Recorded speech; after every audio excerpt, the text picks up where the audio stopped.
of Jason Talks About, and on this episode, I'll be talking about AEW Dynamite from March 26, 2025, and Collision from March 29th, 2025. The week in AEW. I'm your host, Jason Medeiros. The music you heard at the top, Reality 508. Find them where you find music, and find me on social media at Jason Talks About in most places. And please give us a like and subscribe if you have not done that already. And let's get into the week in AEW. So, we're going to start with Dynamite. It's a Minecraft-themed edition of Dynamite. So, on all the different LED boards and the big screen and everywhere, when they weren't showing wrestler entrance videos or whatnot, there was Minecraft everywhere. So, you just saw advertisements for the movie coming out. So, AEW partnering with Warner Brothers is pushing the Minecraft movie. They were in St. Paul, Minnesota, and the first match was Kenny Omega, and I was very happy to hear Battle Cry, because I do not like the other music, like I've said. Comes out, he's over. Good way to start the show, I'm thinking, get the crowd pumped. And his opponent is Vanilla Baby Blake Christian, big question mark. I don't know who this guy is, but the announcers went on to say he's a wrestler in ROH, apparently.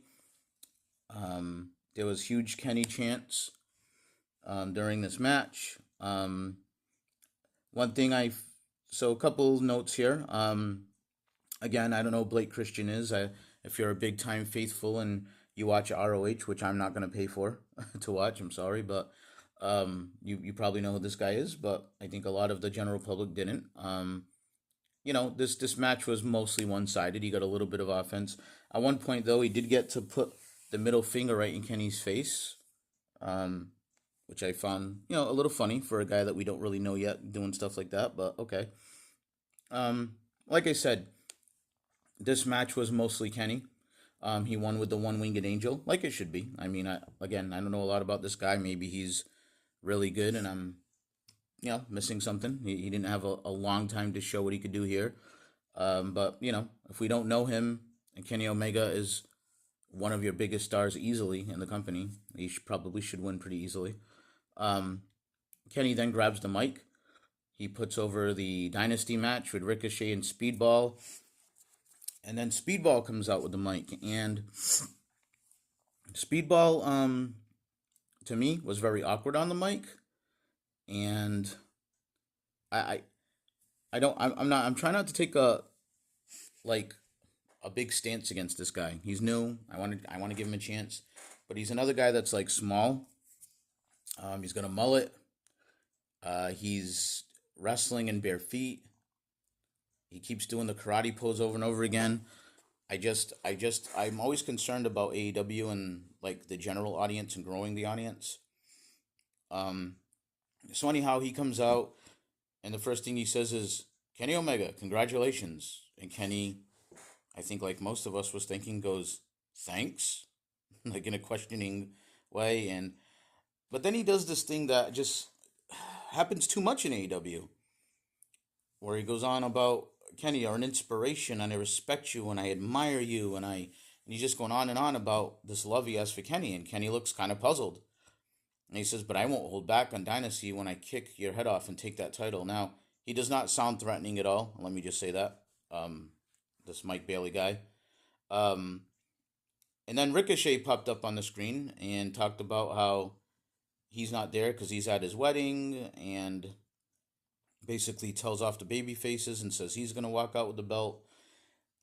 And Kenny goes, "Hey, not so fast." Oh, never mind, he's gone, which kind of got a little laugh out of the crowd because he literally, Ricochet was off the screen. He did his whole goodnight bang thing, and Bailey stood there doing the karate pose or whatever. Just wanted to talk real quick too, because I brought up ratings. There's a report going around that AEW is getting around 500,000 viewers a week on Max. If that's true, then I'm really happy for them, because that means in total, with the cable numbers and Max, that they're getting over 1 million people per week. And again, I'm happy for them if that's true, because now I don't know if that was AEW, Dynamite, and Collision. I think people were just referring to Dynamite. I don't know what they're doing on Collision, but But if this is all true, then I'm very happy for them because, like I've said before, I'm going to criticize AEW just like I criticize WWE. If you listen to both of my reviews, I do usually weekly. Um, I criticize them, yes, because this show is my opinions, and I'm giving my opinions and thoughts on things. But it's out of love. I want AEW to do well. I've said it over and over again. So if that's the case and that's true, and these reports are real, then I'm happy for them. I think I'm fair to both companies. I say when things are good, and I say when things are bad. And again, this is just my opinion. So it's not like right or wrong. It's just my views on stuff. But I am happy for them, and I hope that those reports are true because over 1 million people a week, that's definitely gonna keep Warner Brothers wanting to keep this relationship with them. Okay, Jericho did a pre-tape interview, and he's with the Learning Tree, Bill and Keith there, and he's berating them, and he wants to fight Bandito and he's gonna put the ROH title on the line versus his mask, Bandito's mask at Dynasty. Um, so there's more of Jericho putting down Bill and Keith. I really hope this leads to Big Bill saying screw you, beating the hell out of Jericho in Brian Keith and just getting away from them and doing his own thing. I don't know if he's going to turn face, if he's going to stay heel. I don't know what he's going to do, but he's way too big and jacked and built and talented and everything else to be just wasted as like this lackey to Jericho who doesn't win matches. I just think they're wasting this guy. Um, this was probably the thing I was looking forward to the most on the show. MJF, excuse me, was in the ring and did a quick little promo about he wants to give MVP his answer. He berates the crowd because they're in Minnesota and Prince is from Minnesota, and he made a reference about Michael Jackson being way better than Prince, which I thought was pretty funny. Um, so he calls out MVP, and here comes MVP. Huge "We Hurt People" chants, huge MVP chants. MJF says to MVP, "You are a legend, my friend, and after Adam Cole, I swore that I would not have friends anymore, but you don't do friends, you do business, and I want to be in the business of hurting people." And just as they're about to shake, kind of slowly, almost like they were the Mega Powers, Bobby Lashley and Shelton Benjamin make their way to the ring. So the Hurt music hits again. They interrupt the whole proceeding. Lashley gets in the ring. He's facing off with MJF, kind of wondering, what's going on here? And then he puts his hand forward like he wants to shake it. And MJF kind of gets a smirk and goes to shake his hand, and Lashley goes, "No, the card. Give me the card." So MJF gives him the card, and he rips it. And then MVP, so now you've got MJF looking over saying, Montel, what's going on here? And MVP saying, yo, we're cool. There's a little confusion, and he's getting in between MVP and MJF, and MJF backs off and leaves, so yeah, some intrigue there. It looks like the Hurt Business is not on the same page about bringing MJF into the fold. And then after MJF leaves, and there's a little back and forth with the Hurt Business in the ring, Big Bill and Keith Lee interrupt, and I won't do this justice. Like, look it up if you want to see it verbatim. But MVP gives them the most verbal smackdown. I mean, there was a little extra oomph in this. I mean, he buried them, especially Keith Lee. I mean, it was like he had disdain for them. Like, every time they just tried to talk, like Big Bill tried to get some words out and threaten them and say, we need to prove ourselves to Chris Jericho and we want the tag titles. Well, first of all, Brian Keith started talking first, and MVP said, "Get your little bitch on a leash." And Big Bill's making his challenges, and MVP's basically laughing at him and just kept calling them bitches and saying, you better watch your tone because the only thing stopping my two guys from ripping you apart is me. And, just kept referring to Brian Keith as a little bitch and calling Big Bill a bitch and just everybody's a bitch. And I don't know. It was just, again, I won't do it justice. Look it up. It was pretty harsh. I almost felt sorry for Bill and especially Keith. And again, it kind of seemed to me like maybe it was bleeding through that MVP actually has no regard or respect for these guys, especially Keith. So anyway, at the end of the day, MVP tells them to go beat someone first, and apparently, I think yes, on Collision, which I'm gonna review right after this, they did have a match and a win. Okay, so Renee is in the back with Tony Storm and Thunder Rosa, and Thunder Rosa talks about their history and how they're a team, and says so tonight that we're gonna be the team known as, and she rips open her coat and she has a t-shirt that says Thunderstorm. But before she can say Thunderstorm, Tony Storm jumps in front of her and says Thunder Tits. And that kind of got a laugh from people and huge chants from the crowd, Thunder Tits. So yeah, that's a new chant that Tony Storm has started. Then we had Brody King versus Kyle Fletcher, and I had some high hopes for this match. I like both guys. I think they're both up and coming. I think Brody King is very underrated, and Fletcher's has a ton of upside to me. This time, Don Callis stayed at ringside, which he doesn't usually do. So I'd like to see him do more of that if he's going to manage guys. Um, One thing that got a laugh out of me, side note, was Taz likes to put Jones at the end of things when he makes these expressions, and called Don Callis Carney Jones. I really like that. Speaking of Don Callis, huge F Don Callis chants from the crowd. Say that 5 times fast. Except they didn't say F. They said the whole thing. So Don Callis is consistent at least with that, with the crowds. Brody was on top early in this match. He barely left his feet. They really showcased his power, which I thought was good. At one point, he did a dive outside, which got a big holy shit from the crowd. And again, I know there's like a million dives in wrestling today, but when a guy the size of Brody King does it, that's, kind of get your attention. Um, Kyle did take over not too long after that, and cut off Brody, and there was, let's go Brody chants when this was happening. So again, the fans like Brody. Brody's big. He can wrestle. The people are behind him, so naturally he just loses all the time.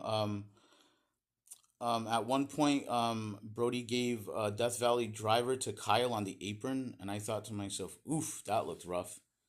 Um, Fletcher actually tombstoned Brody King, which that was impressive. Brody did make a comeback after that, and Callis at one point distracted the ref while Brody was on top. Uh, and Kyle Fletcher was in the corner, and Brody was lining him up for that cannonball move he does in the corner, kind of like KO. But Mark Davis ran out and pulled Fletcher out of the way, so Brody missed. And then Fletcher got Brody up on the top rope, looked like I thought to do a superplex, and instead he did, which I hate, that turnbuckle brainbuster that they love so much. I think is like woefully dangerous and just reckless, and somebody's going to get hurt. And a guy the size and weight of Brody King coming down on his head on a turnbuckle with like almost no control of where your body's going to go, I think is very reckless. I wish that they would stop doing this move. I almost liken it to that poison Rana that I think is going to kill somebody one day. Um, anyway, they did the move, and Fletcher won, and Brody loses again. It's kind of a shame. They both attacked Brody King after the match, and then Powerhouse Hobbs made the save. And then that led to Hobbs versus Davis, and this time Callis did go to commentary. Hobbs won with the spine buster in pretty short fashion, and then went after Don Callis, and Callis ran. um, okay, so Lexi's in the back with the patriarchy, and there's no Christian, and they're kind of been doing this now where they're establishing like Nick Wayne showing a side of him kind of like, I guess, growing into his own and maybe stepping up, and maybe not needing Christian as much. So see where they go with that. Renee is in the back with Hangman, and he's gonna enter the Owen, and then Swerve shows up and starts getting in his face because they still hate each other, and Prince Nana actually breaks it up and pulls Swerve out, away from him. Then we had a sit down with Shivani with Rated FTR. So that's Cope and FTR. And they just go through the history of the great friends they are, especially Cash. Like they're all neighbors, and Cash talks about how Cope gave him a place to live when he had nowhere to go, and but Dax is like his brother, and they've been the tag team for years, and blah blah blah. Dax apologizes about how he lost his cool last week, and says, hey, we took a break from our goal of winning, the world championship, and Cope kind of says, well, I don't really like the tone of that because you're making it sound like I pulled you away from something or interrupted something. I helped you guys against the Death Riders. He actually says they put bags on your head, guys, plastic bags. I was like, yeah, they did. Poured bleach down people's throats too. Cash doesn't want to be in the middle. Again, talks about how Copeland helped him and how much he likes Dax. And Dax says, you know what? Again, that's why I apologized. I lost my cool. I take full responsibility. But, I feel like it's time for us to focus on the tag titles. But Cope kind of cuts him off and talks about, but I still think there's some life left in Rated FTR, and we should go for those trios titles. And then he calls out the Death Riders for the trios titles. And you can tell Dax looked a little perturbed that he was cut off by Cope. So, yeah, I think we're getting an FTR heel turn. I don't think they're going to split up Cash and Dax. I could be wrong. Okay, so Swerve's in the ring doing his promo. Now that he's the number one contender, he calls out Mox. Mox comes out. He says, I've been allowing this for too long, Swerve says. What happened to you? All you do is hide behind the Death Riders and Marina Shafir. You're not worthy to be the champion. The whole time, Mox just looked at him with this, stupid smile. Almost kind of like that, like, are you done type of smirk, And Swerve went on for a while here and seemed to get a little lost at some points, and he did the same thing the week prior. In another promo he did. So I'm not sure what's going on there, but so then Claudio showed up behind Prince Nana, and it was very awkward because I think there was supposed to be a moment that Nana either looked scared or turned around and said, "Oh my God," but nobody reacted to it, and Nana never turned around. I don't know if there was a miscommunication or if he didn't know he was behind. I can't tell you, but it looked awkward as hell, and it made no sense on TV as far as I'm concerned. Mox says something about, this isn't about me, this is about you. Who are you? I had high hopes for you. How far are you willing to go? You haven't suffered enough. And talks about my sport's been taken over by billionaires, and I don't care what kind of punk ass organization they're running here. And I was like, wow, that's a little meta. And then Marina Shafir shows up on the ring apron with a crowbar. But then Willow Nightingale runs out right after her, and she's on the ring apron with, I guess, supposed to be a lead pipe. And they just stare at each other. And then Swerve, he talks about how he's the most dangerous man in AEW and tells Jon Moxley to have fun playing Jon Moxley on TV. And then all the Death Riders kind of back off. And then Marina Shafir attacks Willow Nightingale. And then Willow Nightingale fights back, and Prince Nana and the Riders break them both up from each other. So that was that. I'm not sure what that segment was supposed to accomplish. There was a little trash talk between the two guys in the championship match. There was a weird, awkward thing going on with Claudio and Nana that I still can't explain. And then it ended up with the two women fighting. So in the back, Samoa Joe and Hook are walking around, and Max Caster's talking to Top Flight, which, by the way, he did get the crowd to chant, "Let's go, Max, you're the best wrestler alive." So that's backfiring because it's supposed to be the annoying heel with the stupid chant that nobody's going to do, but now the crowd's doing it.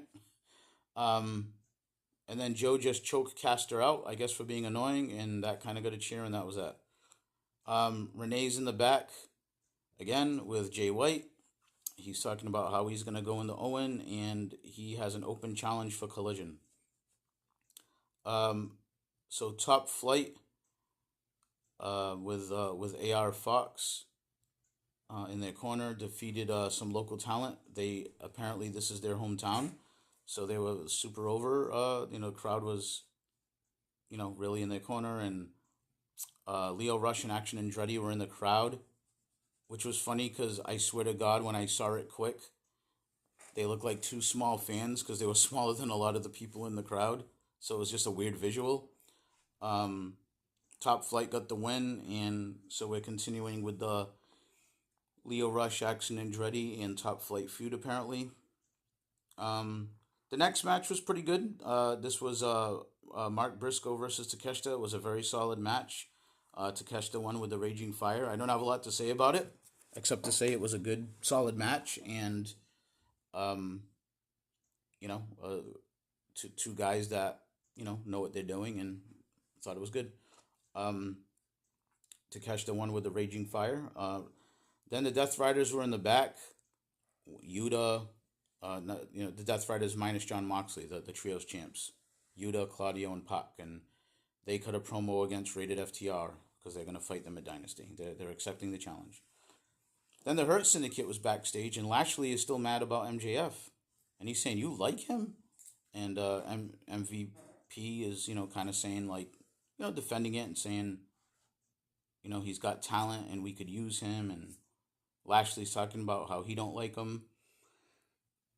Shelton brings up his MJF's reputation, and I think MVP just kind of redirects him and says, right now let's focus on Big Bill and Brian Keith and what's happening with that, and more to come on MJF. He kind of said something about, you've always trusted me, didn't you? So that's intriguing. At least it's probably the most over act in the company, with probably the most over, well, I would say definitely the most over heel in the company, MJF. So interesting stuff. Then we had Penelope Ford and Megan Bayne versus Toni Storm and Thunder Rosa, the team of Thunder Tits. I'm just quoting.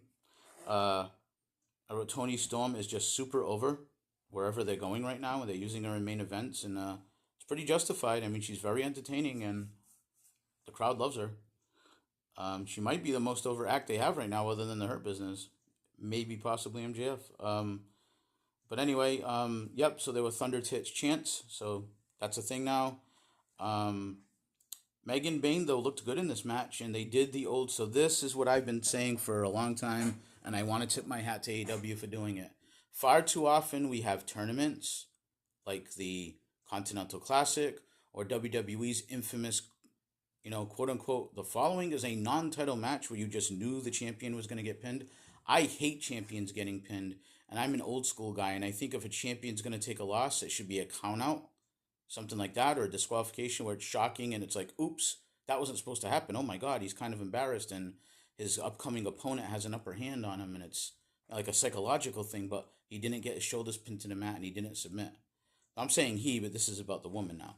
So my point in all this is Megan Bayne looked great in this match. They treated her as a monster. She no-sold the hip attack that Toni Storm always does, and just kind of rose up from behind and gave her a flying clothesline and hit her with the F5, which they call the Fate's Descent. And I'm bringing this up because Bayne pinned Toni Storm, but she pinned her in a tag match. So that makes you go, ooh, wow, she can pin her, she can beat her, right? But it wasn't a singles loss. I can't tell you how badly I loathe champions getting pinned in non-title matches. It happened in the Continental Classic. Garcia.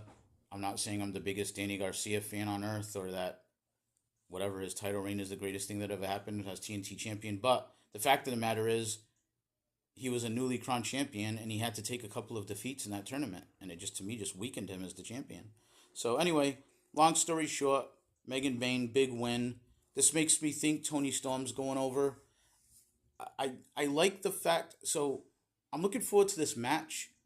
I just don't like the fact that they went to Megan Bayne and Toni Storm so quickly, because I just feel like somebody has to lose, and I don't think either one should lose right now. Toni Storm just got the belt back, and Megan Bayne isn't one of the few interesting upcoming prospects they have, and I would hate to see her take a loss so soon. So, okay, let's move on to Collision. So they open up the show with the aforementioned Toni Storm. She's in the ring cutting a promo. Calls out Megan Bayne. Megan Bayne doesn't come out. She says, last Wednesday you were the better woman. And she says, I was flat on my back like you just bought me a steak dinner. And I'm ashamed you made it look so easy. Well, this happened on Dynasty. And she talks about how she laid in bed and, when she woke, she was awake all night. And when she got up in the morning and looked in the mirror, she remembered who she was. And she said, and I'm quoting here again, folks, that she's leaving with Megan Bain's tits in her purse at Dynasty. And this was actually a pretty cool angle. So they had the kind of darkened arena with the spotlight on Toni Storm. She's cutting this promo, a lot of it, while she's laying on the mat. But then she got up and she got real close to the camera when she was delivering her final words of the promo. And just as she was doing that, Penelope Ford came in with a boot to the face right on camera. And Toni fought her off. And but then Megan was able to attack from behind and give the Fates descent and leave Toni Storm laying again. All right, so that's one match. Like I said, I'm looking forward to. So Jay White defeated his. We found out who his open challenge recipient was, Kevin Knight, who is an up and comer in ROH apparently, and I have to say he looks athletic. Seems to be a decent wrestler. He's in really good shape. So, he could maybe be something. I don't know a lot about him. Guys can hit me up in the comments if you know more and you'd like to voice an opinion about him. The only thing is they did the old AEW trope where you get the new guy, he loses, the guy that just beat him puts him over. So Jay White does that. He grabs the mic, putting him over for a little while. And then I noticed he was just kind of lingering in the ring, and Jay White said something about that's your cue to leave, kid, or something to that effect. But they keep doing this thing where it's like, ooh, this new up and comer, he was right there. He almost had a win. He pushed so and so to his limits, or he really tested such and such. But the thing is, you get over by winning. So if this guy is someone they want to invest in and they think something of him, why don't they just have him win some job matches for a few weeks? That's just old school. But anyhow, that was that. And then Mercedes Moné was in action, and she defeated Robin Renegade. I always thought that they could do more with the Renegade twins. They don't seem to be bad wrestlers. They're tall, they have size, and I don't know. Don't know the backstory on that, but anyway. Shivani came in the ring after Mercedes won that match, and interviewed Mercedes. Mercedes declared herself for the Owen and said something about Billy Starks being in the Owen Cup, and immediately for some reason says, she's not a good wrestler. Who trained her? They should be ashamed of themselves. So, of course, as soon as she said that, whoever trained her, we knew was going to come out, which was Athena. So, more to come on this after, but Athena comes out. She goes into the ring, and her and Mercedes are mouthing off. She punches Mercedes and drops her. And then Robin Renegade, who Mercedes just beat, was lingering in the ring, decides to go help Mercedes up. And Mercedes repaid her by pushing her in the way of Athena coming off the top rope for that flying stunner she does. So instead, Athena grabbed Robin Renegade and gave her the flying stunner, and Mercedes ran off. So I'm thinking wow, Athena on the main roster. She's one of their biggest stars. I know in ROH she's dominated the women's division for a long time, and it looks like she's coming in as a huge babyface against Mercedes Moné. Well, stay tuned. Lexi's in the back with Queen Aminata, and her wrist is injured. And Serena Deeb, I didn't even know this was still a thing. She interrupts and is talking about how you didn't listen to me and maybe you wouldn't be hurt. And so I don't know what's going on with this. This has been going on for many months, and it kind of nothing happens with it, and it plays out on Collision, I guess, or something. And I like both of these women. I just don't understand what they're doing. So Big Bill and Brian Keith did defeat Top Flight. They did get their win. So perhaps they will, convince MVP now that they should have the title shot. Action Andretti and Leo Rush tried to attack the baby faces after the match, but AR Fox came out and stopped that from happening. So More to come on Leah Rush and Action Andretti later. Um, Lexi is in the back again with Jamie Hayter, and she's talking about how she is going to be in the Owen Cup. Excuse me. So we've got a lot of people declared for the Owen tournament. Um, Adam Cole and Daniel Garcia had a face-off,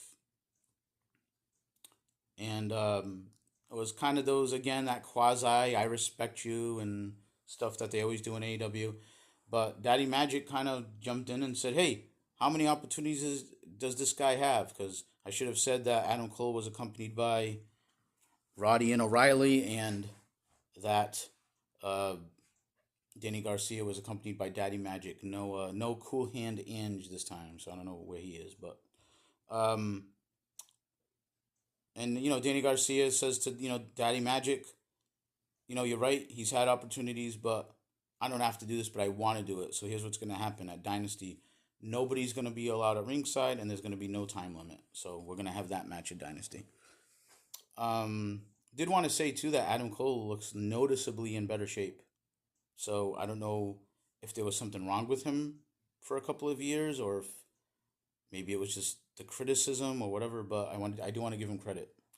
Um, okay, Athena's backstage and talking to Billy Starks, and does this kind of kiddish thing, this kiddish gimmick she has, almost like the old Bailey happy gimmick, and she's all excited to be in the Owen, and she wants to do Athena proud, and then Athena starts to talk about how I'm sure you'll disappoint me, and then she starts to take a dump on the fans and shit on them and say they're all her minions and should bow down to her and blah blah blah. So I'm like, so what I saw earlier, which really looked like a huge babyface debut, is actually no. When we go backstage, you're a heel, shitting on your friendly little young protege and all the fans.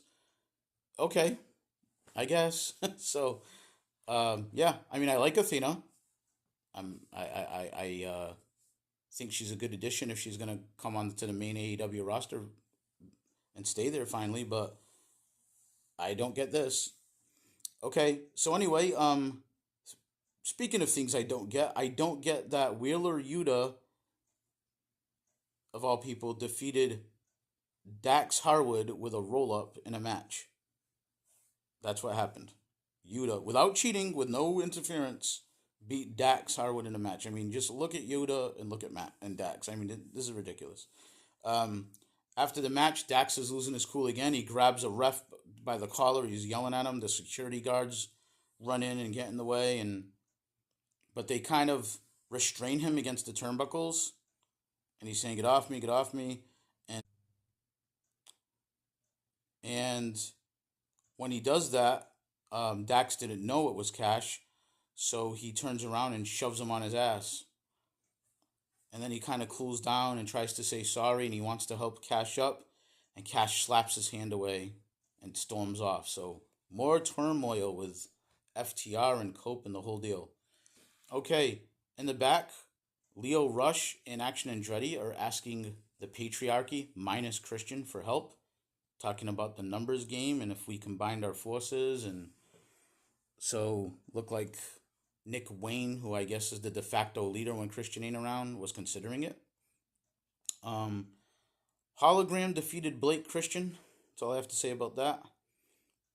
Lexi's in the back with Thunder Rosa and Statlander. Chris Statlander. They're both declaring for the Owen, and they had a little awkward kind of. Again, it was like, I'm kind of threatening you because we're both in the tournament, but we kind of have to keep saying that we're good friends as well.